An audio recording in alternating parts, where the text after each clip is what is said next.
Hello, everybody. Welcome to the Mio on MMA podcast. Today, we are talking basically all about the UFC because this weekend, sure, there's a KSW card, and I would absolutely recommend you check it out if you've not checked out KSW before. KSW 87 Martinez versus Stosic.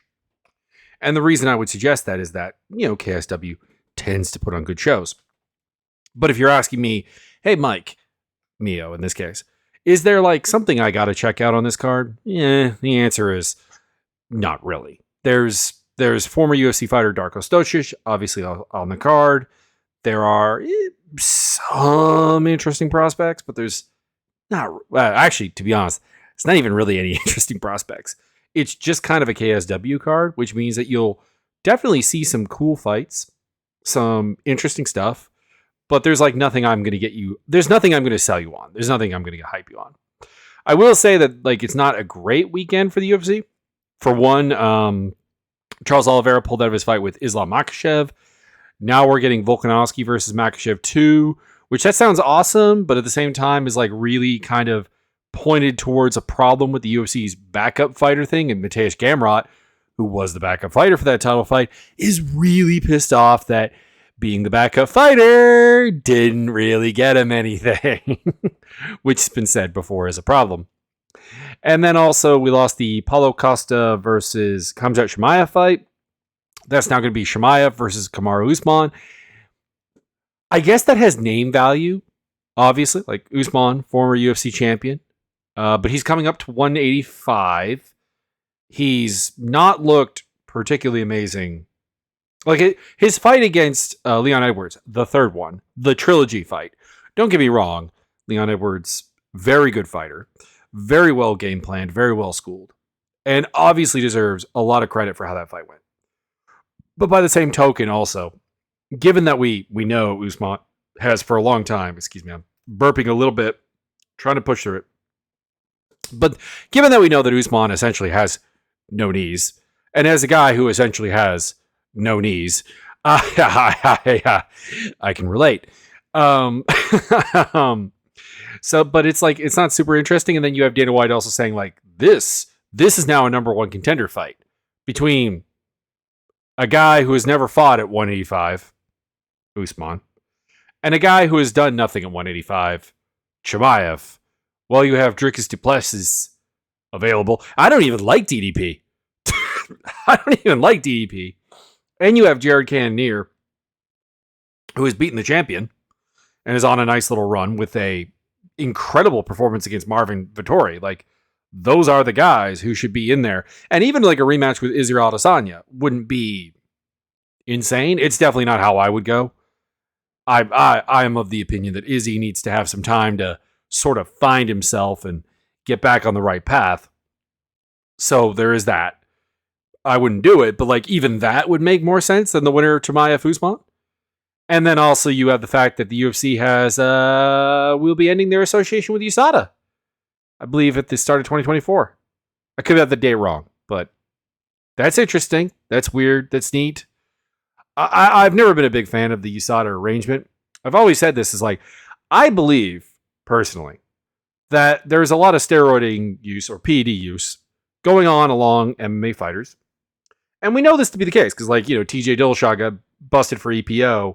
Granted, he got busted, but, he also admitted that he's been, doing it a while. And, even back to, the Team Alpha Male days. And Team Alpha Male apparently was doing it and never got caught. So, the idea that we're cleaning up the sport is something I just factually can't get behind. It is what it is. And then, you have, Cyborg, we talked about her last episode and the whole steroids there, never got busted by USADA. Despite the fact that everyone is entirely certain that she's on the roids.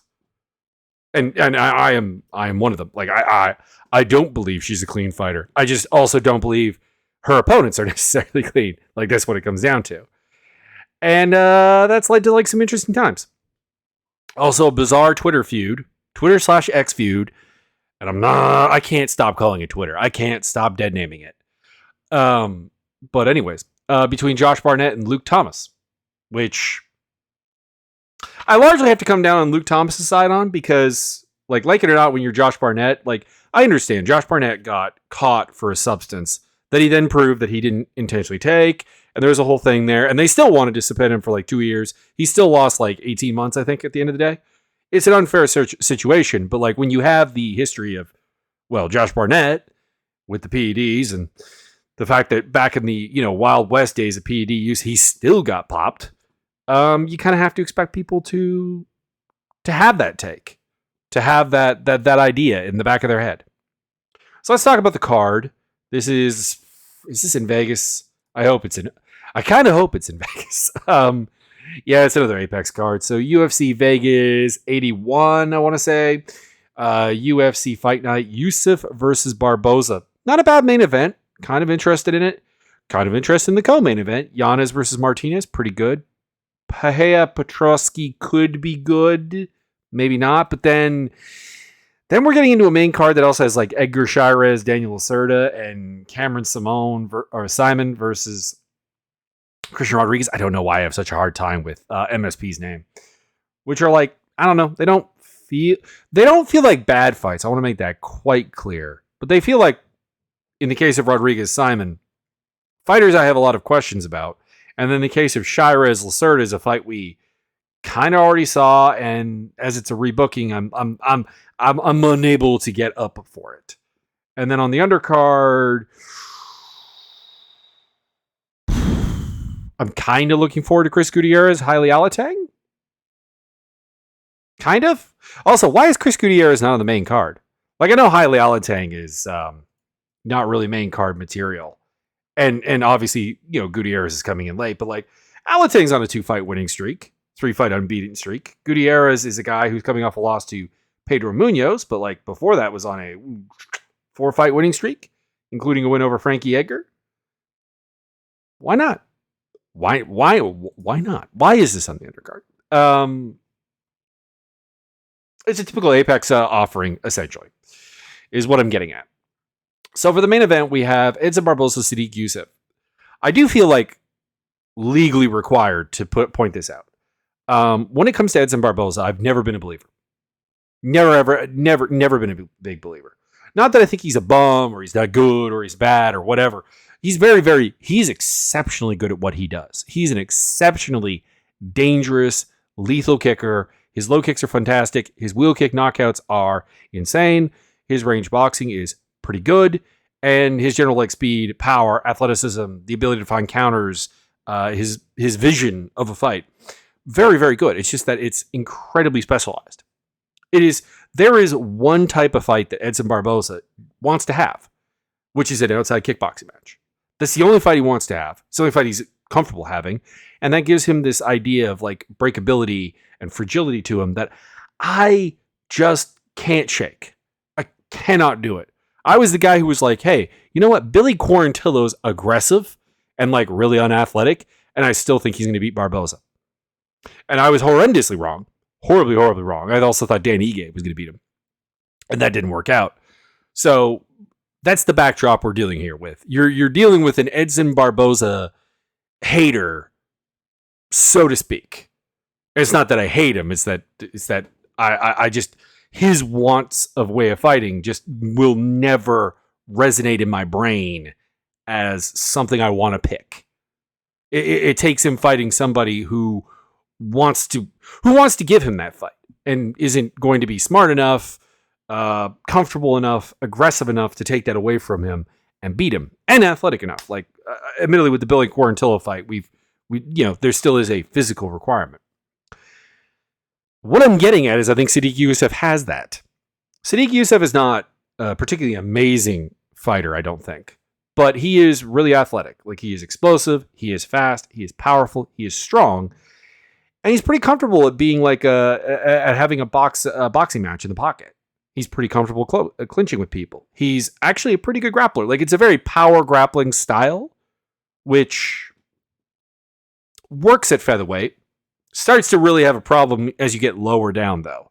Featherweight is the bottom level that I would bank on it working. I'm just moving a cord out of the way. It's kind of dangling down and blocking my mic. Anyways, where am I going with this? I just think that Sadiq Yusuff, who does seem to be a relatively smart fighter, like his casual breakdowns are funny. But like they ever so often put in a level of insight. Like, it's an act. I think he knows that Barboza doesn't like pressure. I think he knows that Barboza wants a very specific fight. And he's not going to give it to him. I assume he's going to pressure. He's going to make pocket exchanges happen. He's going to smash into the clinch. He's going to threaten, if not get takedowns. Because Barboza is actually relatively hard to take down. I want to make that quite clear. It's not that Barboza is useless in the clinch or useless on the back foot or useless in the pocket. It's just that he's not comfortable being there. And despite the fact that technically, physically, he has tools to work with there, it's just not something he's very comfortable with. And if you're comfortable and athletic, Yusuff is, you should be able to make that happen. You should be able to make those mid-range exchanges happen. You should be able to clinch with him. You should be able to work the ground game with him. I'm picking Yusuff to win a decision because despite the fact that I use terms like breakable, fragile to deal with Barboza, it's actually still very, very hard to finish. It's not a physical fragility. It's a game fragility to him. And that about does it in. So betting odds wise, and again, at the top of the betting odds discussion here, I have to say, do not bet what you cannot lose because this is MMA and we lose money. I am not a pro gambling guy when it comes to MMA, despite the fact that I do it. It's an illness. It's a rush. It's a fun time, but like I'm under no illusions that like I should be betting a lot of money. Like it's a very specific segment at the beginning of the year that I put away and let grow with the winnings. And if it's gone after the first card, it's gone. We're not betting. Is what I'm getting at. And Yusuff is the favorite, minus 163 to minus 182. Barboza is a plus 130 to plus 140 betting underdog. So, I haven't placed my bets yet. I haven't made up my mind. You'll know in the recap if I do it, but like I am tempted to put a little bit on Yusuff because I do feel really confident in his ability to win this fight. And, he's a small enough favorite that I think that that's fine. I get that the problem with Yusuff is that he doesn't have a signature high-level win.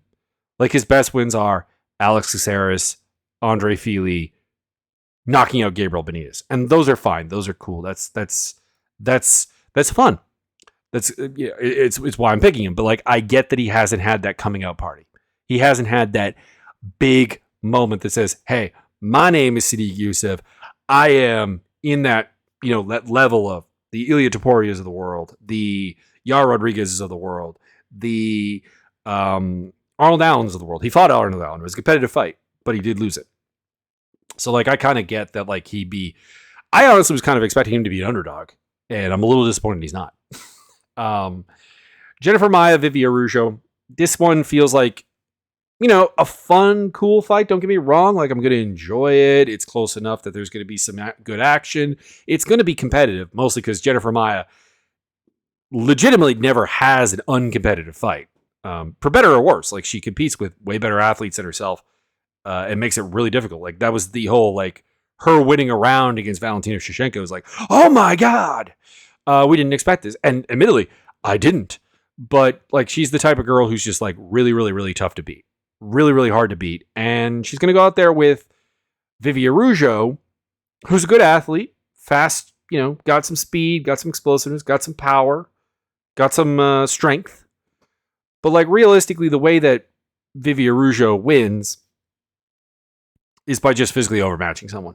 Andrea Lee, Roxanne Modafferi, Montana De La Rosa, or someone like a Toledo Bernardo, who's a good athlete, very good athlete, but who will kind of like just self-destruct. And then she could just rip them apart and pick up a late stoppage or an early stoppage. In that case, it was a late stoppage. But does she have an edge on Maia? Maia's like really durable, really tough, really hard to just rip apart. Doesn't really happen. She loses to people who have much better put together games than Pereira. We're talking or or like just Madame Furo, who who is not especially good. I've been a Madame Furo hater for a lot of the time, but like is that like once in a generation, oh my god, physicality. And then like Caitlin Chikagian, really, really tall, really, really hard to engage. Valentina, Liz Carmouche, who is, UFC fans may not remember how much of an absolute beast Liz Carmouche is, but she is insanely beastie. And then like you're going back in time to like Leslie Smith, who's huge, Deanna Bennett, who is incredibly physical and also has a hard time making flyweight and was fighting someone who's like a career flyweight. So I just don't see it. I don't see Araujo having the success with her combinations like she wants to. I don't see her having success in the clinch like she wants to. I don't see her being able to bully Maia like she wants to. So I'm going with Jennifer Maia by decision. She's not a finisher, really. She could hit kind of hard and surprise some people, but like there's not really a finish there. And Pereira has been like solidly durable, so like I don't see how this doesn't go the distance. Maia is the favorite at minus 155 to minus 170. That's bettable. Araujo plus 123 to plus 135. Again, very bettable for Maia. And if you think Araujo is going to win, obviously that's a bettable line. It's an underdog line. But I don't know. It feels like Maia should be a bigger favorite than that. I kind of get why she's not. There's no shininess to her game. It's just really, really solid meat and potatoes boxing and a really tough clinch game. Michelle Pereira versus Andre Petroski. These are two fighters I don't question the ceiling of. It's very, very high. They have all the like. If you line up like 100 things that make a good fighter physically on an athletic level that they have to have, they check mark all of them. But they're both incredibly inefficient. Like Pereira, more so back in the day, and less so now. Like he was the backflip guy, the spinning kick guy, the sitting strike guy, the cartwheel guard pass. He doesn't do that anymore, and that's good. But like, that's still something that like he's battling. Like he kind of wants to do. He keeps saying he wants to do it. And he's also coming up to 185, which is a concern because he's been huge. He's been a massive 170er, more or less his entire career. In fact, I want to see. Hang on. I should have looked this up beforehand. That would have been a good idea. But I'm looking. Okay, he fought at middleweight back in 2018 against Dushko Todorovic, and he did lose. That's a concern because Todorovic is really nothing but a particularly big guy who has decent physicality, honestly. Like, real talk. I want my boy Dushko Todorovic to do well. He's Serbian. I'm Serbian Canadian. There's a kinship there. There's a want. But at the same time, it's not one that really works. And in Petroski's case, he is a good takedown artist. Not really, but he's a strong takedown artist, so he's effective. Effective is the word I should use, because the technique is not amazing. It's brute force. He is a good grappler. He's actually a very good grappler. I kind of shit on his grappling because he keeps saying like, "I'm the best grappler, 185, man. I'm the best grappler in this division," and that's not the case. But he is a good grappler. He's an aggressive, opportunistic choke artist. I mean that in a good way, not the bad way. But like he's also very inefficient and gets tired as fights goes on. So like this is a weird fight. I have no idea what this fight looks like. Also, you add in the fact that this was supposed to be Marc-Andre Barrio against Pereira, and that's a very, very different fight. Like this is an astoundingly different fight. And now it's Petroski versus Pereira. It's very weird. It is bizarre. I'm gonna go with Michelle Pereira by decision because, frankly, the way to beating him has not been to force him to grapple. It hasn't really worked. He's actually got good answers for that. He punishes you coming in. He's hard to take down. He will have no reach advantage, but like reach parity, similar height. He should be able to do this. But I am picking a guy that is like on my like never trust list. Like never, ever, ever trust list. So I'm not betting on this fight, as you can probably guess. Pereira is the favorite at minus 175 to minus 200. Petroski is plus 140 to plus 165. If you're going to bet on it, Petroski, underdog odds, go for it. Fine. Do not bet on Pereira as a favorite, ever. That's a flat line statement that will probably go on for the next 50 years. He won't be fighting that long, but like the warning will still be there. And that's about it. Jonathan Martinez, Adrian Yanez. I skipped this fight. I'm going back to it now. This is the fight that I am legitimately having the hardest time with because Martinez has a little bit of that Edson Barboza thing that I don't like, in the sense that, particularly at bantamweight, where this fight is going to happen, it is actually really, really hard to think of a guy who has no middle ground game winning. Because Martinez is a full inside, full outside kind of guy. Like, he's a good outside guy where it's like, I'm going to kick your legs, I'm going to kick your body, I'm going to stab you with the jab, I'm going to do all the things from the outside that make me a pain in the ass to deal with. And I'm actually pretty good in the clinch. I'm a pretty good clinch wrestler. I'm a pretty good clinch offensive guy. But that middle ground, that mid-range, that pocket, I don't like it. I'm not confident there. I'm not particularly good there. I'm not particularly comfortable there. And that's hard to pick against Adrian Yanez, because Yanez loves the mid-range pocket. Loves it.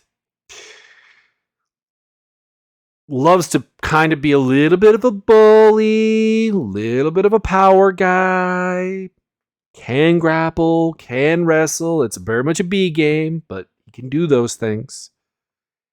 And will push a pretty hard pace. Like, I know that we're a little bit cool on him after he lost to Rob Font, because a lot of people think Rob Font is like kind of done. And I can't say that I especially disagree with that statement. But by the same token, like, the things that had people picking him against Font are still there. He's still pretty fast at entering the pocket. He's pretty aggressive. He's pretty vicious. And I still think I got to pick him here by decision. I'm not going to be surprised if Martinez wins. He is coming off that loss to Font. Font is a jabber, an outside guy. That's what Martinez is as well. But like, Font is better at it. Like, that's the thing, is that, yeah, I get it that Rob Font lost to Chito Vera and he lost to Aldo. Lost to Aldo, right? I'm gonna have to pull this up. Who would have thought I'd be pulling up like a Rob Font record here? Rob Font. Yeah. He did lose to Aldo. I was right. And now recently Corey Sandhagen. Although very, very different fight. I get it. He's the only guy to have lost to Rob Font in the last 4. I understand.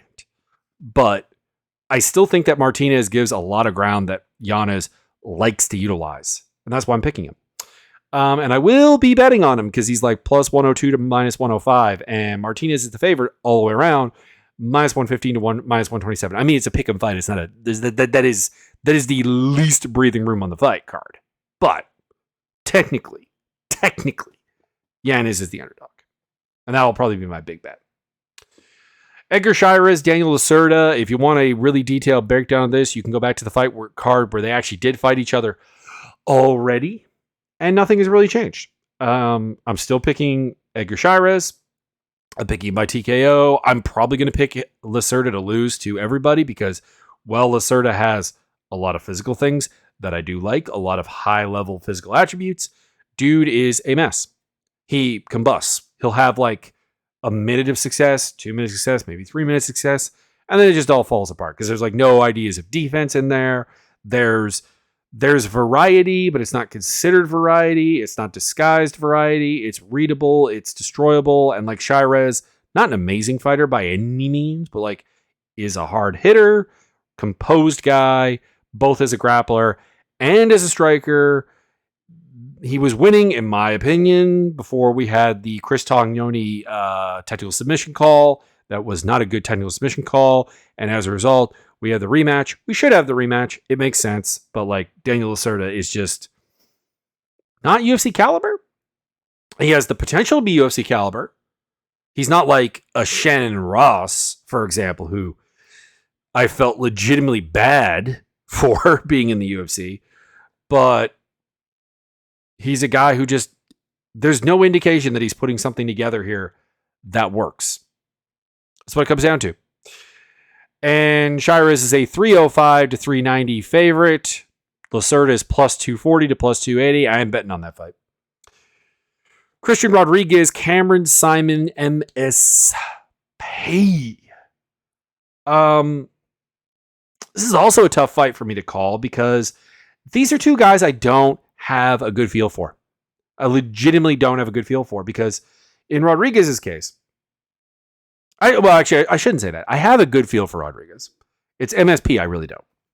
So with Rodriguez, I get the feeling like he has a lot of like the warning notes when a guy comes in, where it's like, guy gets on and you're like, you're not a good athlete by UFC standards. By UFC standards and by the division that you fight in, you are not a good athlete. And that's a big problem because how do you overcome that? The thing that makes me a little bit comfortable with Rodriguez, though, is I think he absolutely knows that. He knows that he doesn't have a dominant skill set. He knows he's not a dominant physical presence. And as a result, when you're not dominant technically, not dominant physically, you come out there with a pretty good game plan. You tend to be well briefed on what's going on. You tend to understand like a Raul Rosas Jr. is going to come out and for a bit, he's going to steamroll you because he is aggressive and a grappler and whatever. But like, he's also one-dimensional and a guy who doesn't have a tremendously broad category of what he wants to do. And a guy who's very raw. And you can push back and give him small little things and then pick up the victory. MSP has a lot of things I like. I like his body work. I like his nifty kicks. I like that he seems fast-footed. I like that he seems like a good athlete. I like all of these things, but it's like, you look at the fights he's had, it's like, man, these are all just really questionable. Like the Mana Martinez fight he had, that's the only non-late notice replacement fight he's had in the UFC, ironically. And that was such a dirty fight, such a messy fight that I don't know how you can watch and be like, this guy is going to be really good. Now, don't get me wrong. Like I said, the ceiling is there. Like he has a higher ceiling than Christian Rodriguez because Christian Rodriguez has those immediate things that you can't fix. That feeling that he's not an amazing athlete. Whereas Cameron Saaiman has the idea that this guy is actually a good athlete. Despite the clumsy technique that sometimes comes out because he's a team sit guy, which is Dricus du Plessis' gym. And they all seem to have like the most effective but like ugly technique known to mankind. And it is confusing. I'm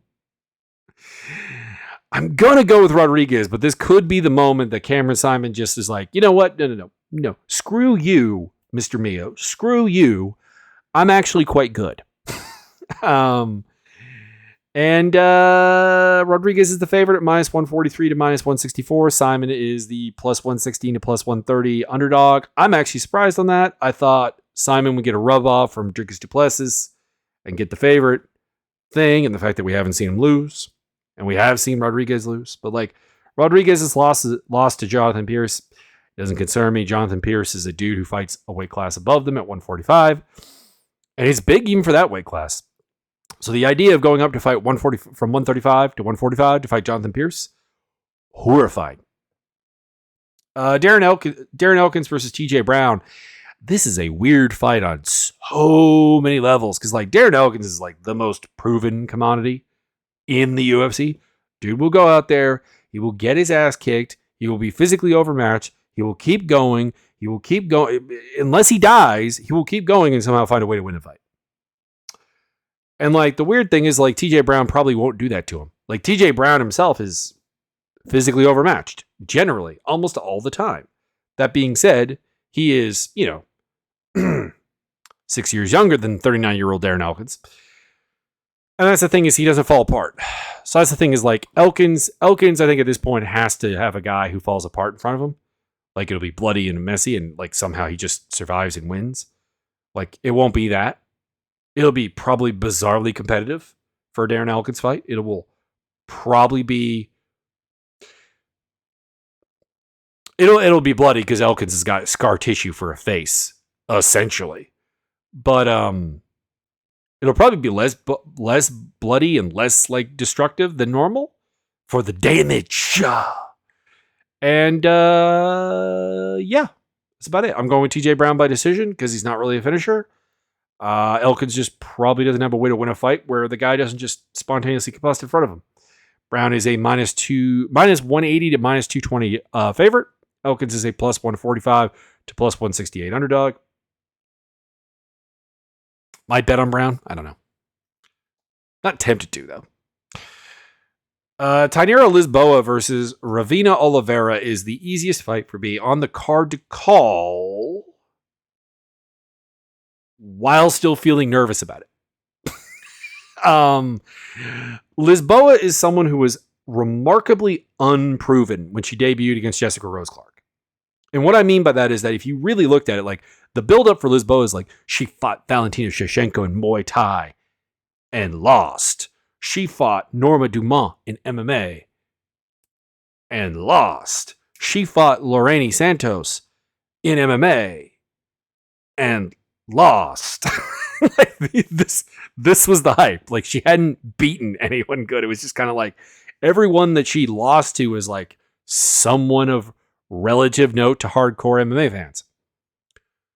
And then she went out there and pretty much she put it on Jessica Rose Clark and submitted her. But Jessica Rose Clark is also like a significantly mentally damaged fighter, realistically speaking. She seems like a lovely person, but like, the confidence levels and like the randomly incredibly poor performances that have marked her career are just a bit weird. So it's like, okay, you've got a win that on kind of means something, kind of. And you should beat Ravina Oliveira because like her opponents are 9-7 collectively, and she looks like she's a reasonable physical force against them, but like there are also people who are, I don't want to say bad, but like incredibly unproven. Seriously, if you want to have a fun time, just like go down and check out Ravina Oliveira's record here, and you realize that she fought Rosie Angela De Jesus, her first win. De Jesus had never fought before. She was in her third fight.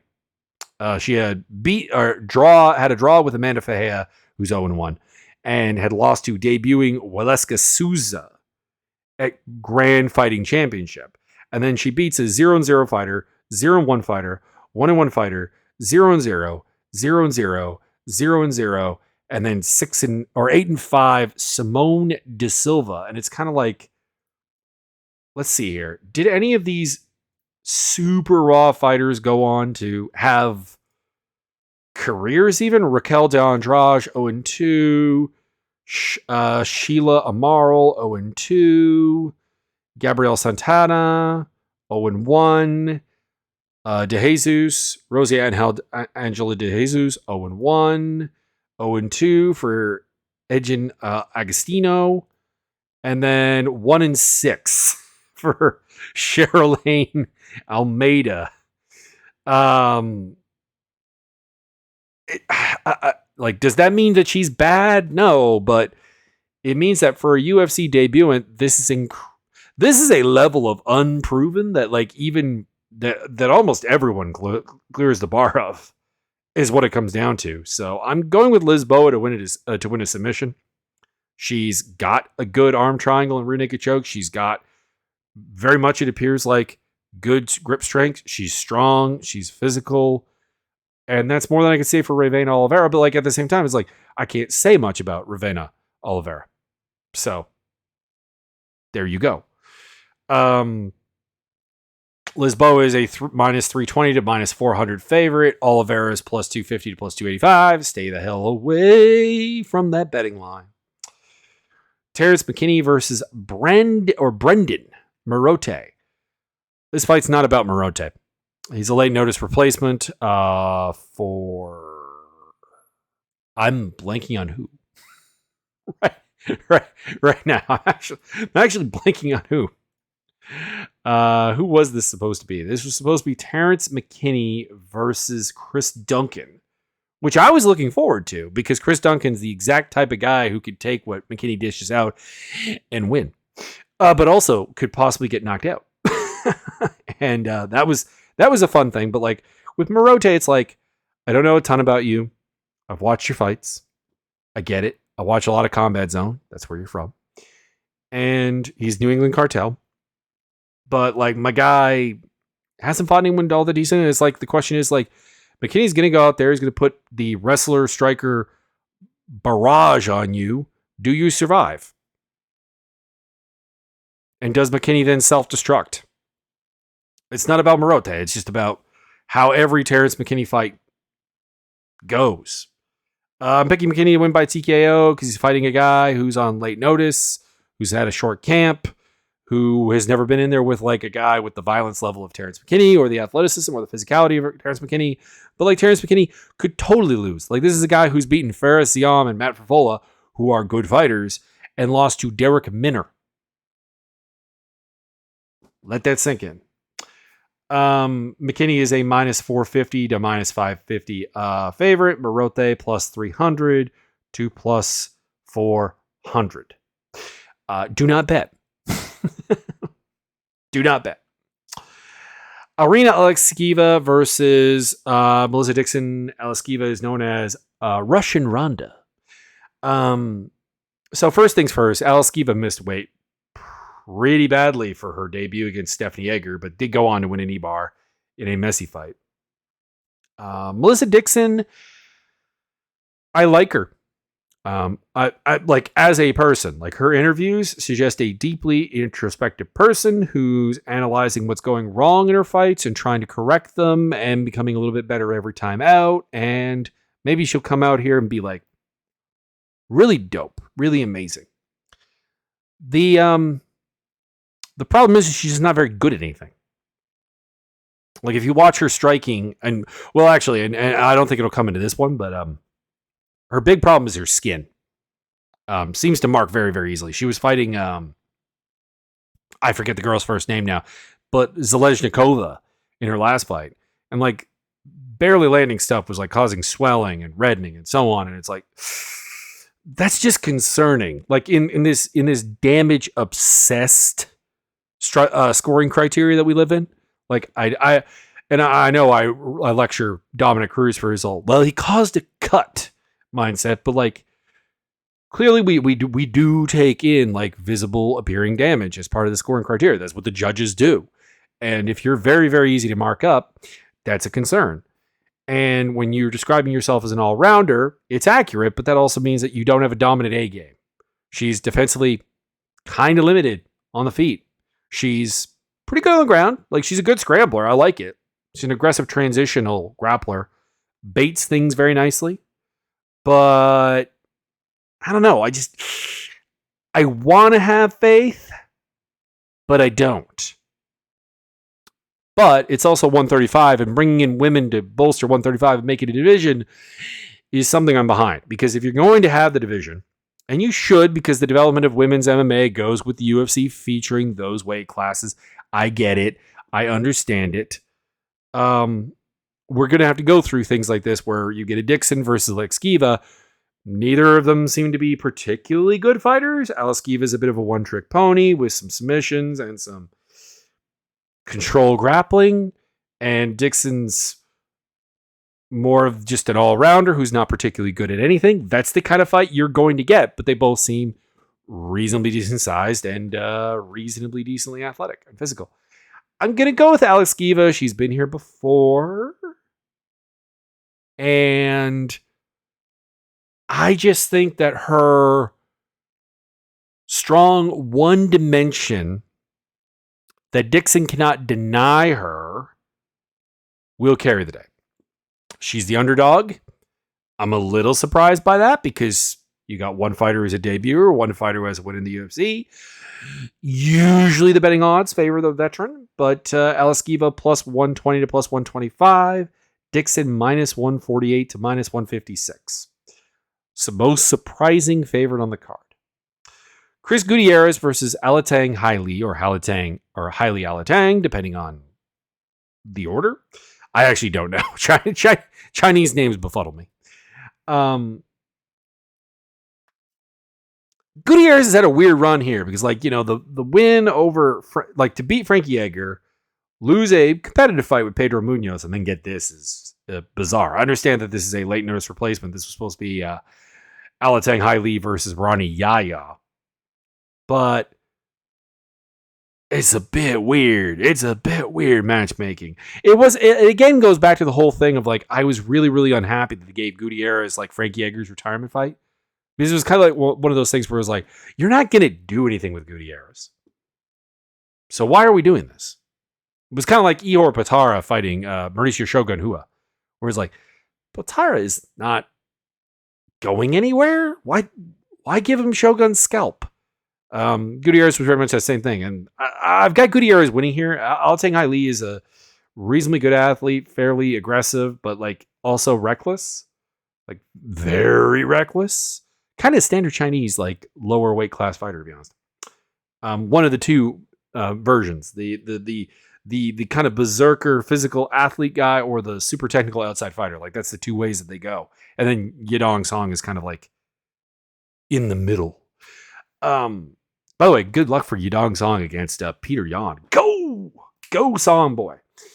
I just see Gutierrez taking away his stuff. Like, he's a very good neutralizer, very good counter fighter. He's going to be like, oh, you want to be just high cover aggressive? What if I just, like, keep blasting your calf with kicks? What if I keep doing, like, some evasive footwork? What if I keep stabbing you with a counter jab? What if I keep stabbing you with a counter hook? What if I then kick you in the liver? These all feel like things that he can do and get done. So I've got Gutierrez by decision because he's not an amazing finisher. Alatang Haili is fairly durable, fairly tough to finish. So we'll go with decision, but a stoppage wouldn't surprise me. Gutierrez is a minus 298 to minus 400 favorite. It's a bit wide. It's a bit wide. Not in that, like, either of those lines make any sense, but, like, the delta of the line there is a bit much. Alatang Haili plus 240 to plus 300. I got a bug flying around my head. That brings us to Ashley Yoder versus Emily Ducote. This is a somewhat comical fight because you got Yoder, who's 5'7", and Ducote, who's 5'2". I believe, like, the tallest straw weight on the roster and one of the shortest going head to head here. Reach advantage of 6.5 inches. It's just a shame Yoder doesn't do anything with that frame. Yoder is not very good. She has the physical tools in theory to be good because she's massive and, like, seemingly pretty strong and, like, fairly coordinated on the ground, but, like, her striking is very, very messy, very uncoordinated. It's weird. It's a fighter that I did actually think at some point was going to make a turn and become better, but, like, is really just a swinging clinger, get it to the ground, try to grapple with people, be willing to work off your back to your own detriment, and go 3-7 in the UFC and beat, like, real, like, the bottom of the barrel. And Ducote is actually good, like, limited in the sense that I think she's a little too small, a little bit too unathletic, but, like, she's got a good counter game. She's got a good kickboxing game. It's a bit low output, but, like, Yoder's just going to keep running into stuff kind of over and over and over and over again. Like, incredibly easy to counter fighter. And Ducote should pick her apart. She's dealt with people who are tall before. I don't think she's fought anyone 5'7". Couldn't find anyone on the list, but, like, she fought Jessica Penne, Juliana Lima. These are 5'5" girls who are pretty long. And the height itself wasn't a defining factor of the fight. So she should be able to pick it off. Yoder will come inside. Yoder won't play to her reach things because that's not her pathway to victory. And we haven't seen Yoder in, like, ages. How long has it been since Ashley Yoder fought in the UFC? Or at all, because, it's only been 2 years. Okay. She fought in July of 2021, losing to Jinyu Fry. But, like, yeah, her wins are over Miranda Granger, Shuri Kondo, and Amanda Cooper.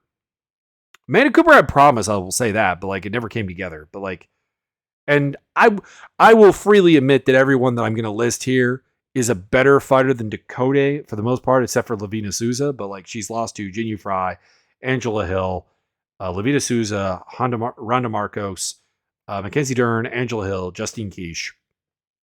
I don't know. Like, even Jinyu Fry may not be better than Dakota. I want to say Fry and Dakota fought each other.